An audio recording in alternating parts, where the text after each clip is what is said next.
again. You a simple beast aminem. Chimshini napinda nerimwe peten. Chimshini chisaibo. Wari vananguva nemumwe iwe chingoshanda kanda bhora mumambure. Usanzwe vanhu vanokudzora kumashure. Vane godo havadi zvako zvibude. Kunyange zvingaomesei ini handimbomira kushanda. Zvingaome vangataure handimbomira kushanda.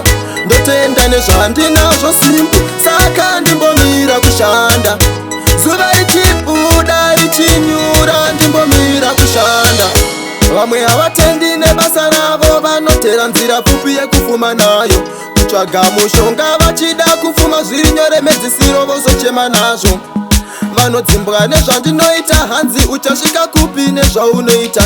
Asi Mwari chete ndo vanoziva kwandinoenda nekwandichasvika.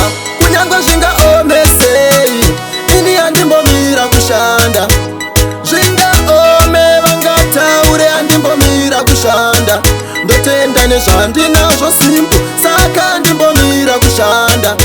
Zuva richibuda richinyura handimbomira kushanda. Zvakanaka zvinouya nekushanda, basa bhori rinouya nekushanda. Vakawanda vanotadza kuzvinzwisisa, ndosaka ndazofunga kuvadzidzisa. Life ine ma-ups and down, pamwe zvinoramba uchiweka hard. Just keep on try, sa simple level richasvika high. Kunyange zvingaomesei ini handimbomira kushanda. Zvingaome vangataure handimbomira kushanda. Ndotenda nezvandinazvo simple saka handimbomira kushanda. Zuva richibuda richinyura handimbomira kushanda.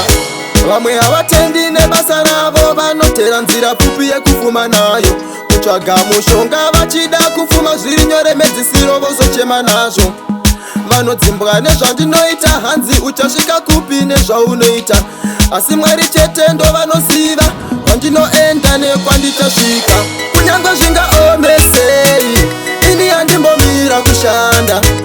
Zvingaome vangataure handimbomira kushanda. Ndotenda nezvandinazvo simple saka handimbomira kushanda. Zuva richibuda richinyura handimbomira